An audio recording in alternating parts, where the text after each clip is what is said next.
Assalamualaikum warahmatullahi wabarakatuh. Selamat pagi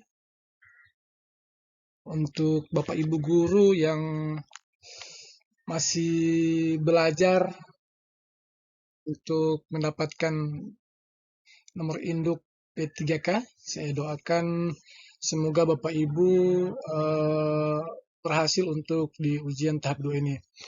Nah, saya dapat kiriman FR dari teman saya yang ujian di sesi pagi di hari ini tanggal 9 Desember. Nah, sebelum saya akan sampaikan FR-nya, saya rekomendasikan Bapak Ibu untuk download buku prakarya terbitan Kementerian Pendidikan dan Kebudayaan Republik Indonesia tahun 2015 untuk kurikulum 2013. Nah, adapun yang teman saya dapat itu ada cara membuat somai. Jadi Bapak Ibu harus belajar atau Bapak Ibu ingat cara membuat somai. Kemudian manfaat belimbing bulu. Kemudian yang termasuk hewan kesayangan yang tidak boleh terjadi dalam membuat roti. Ini ya, yang tidak boleh terjadi dalam membuat roti. Kemudian bahan penjernih air yang baik untuk menghilangkan bau pada air. Itu ada di buku prakarya Kemendikbud. Kemudian buah apel kenapa tidak bisa tumbuh di daratan tinggi? Nah, ini buah apel kenapa tidak bisa tumbuh di dataran tinggi? Kemudian nanas termasuk buah jenis apa? Nah, saya rasa kalau Bapak Ibu yang mengajar di SMP untuk PKWU atau Bapak Ibu yang belum pernah mengajar PKWU namun karena dia guru fisika, kemudian formasi fisika sudah habis, maka dia otomatis akan masuk di prakarya dan kewirausahaan. Kemudian cara membuat dendeng kering. Nah, selanjutnya ini juga ada manfaat dan kandungan belimbing. Kemudian ada pepaya, ada bahan samping dari buah yang dapat dibuat keripik. Nah, kemudian cara membuat keripik kulit wortel supaya renyah. Kemudian ada larva goats. Pilihannya ini ada cacing, ada krot, ulat, hongkong rasanya. Jadi ini maksudnya jangkrik, belalang. Kemudian cara membuat yogurt itu juga saya lihat di grup Telegram tuh sudah ada yang mengirim cara membuatnya. Kemudian bahan yang digunakan untuk membuat somai supaya kenyal dan lembut. Kemudian alat-alat pembuat nugget, ada listrik rumah tangga, rasanya ruang tamu apa kamar. Oh, maksudnya dia lupa apa yang keluar itu apa di ruang tamu apa kamar. Kemudian multimeter, cara memasak menggunakan deep frying. Ini cara memasak basah dan cara memasak kering.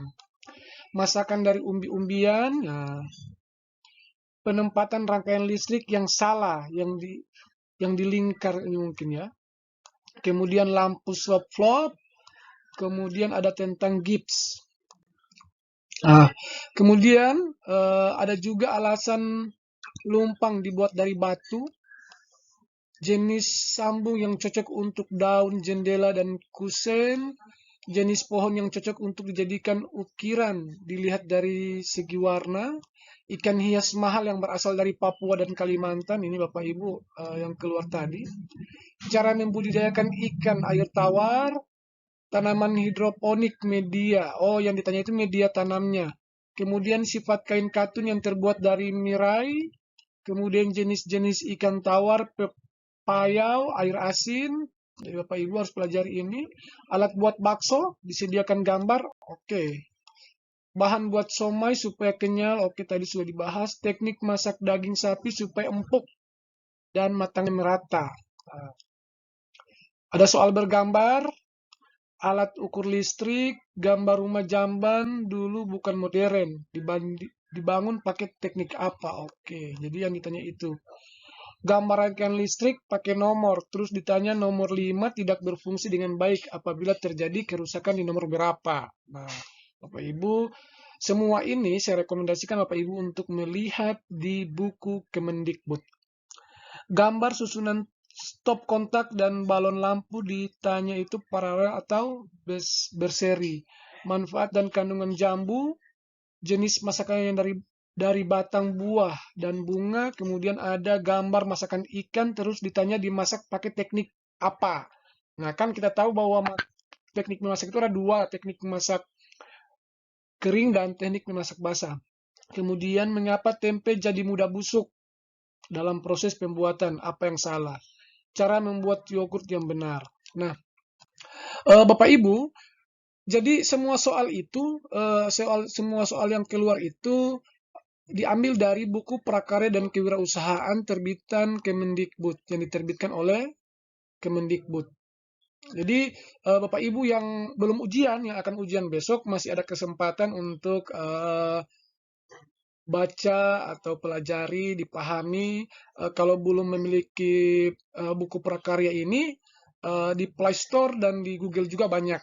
Jadi saya doakan yang akan ujian besok atau ujian sebentar siang di sesi siang bisa lulus memenuhi passing grade P1 ataupun P3. Terima kasih. Assalamualaikum warahmatullahi wabarakatuh. Jangan lupa di like dan di subscribe.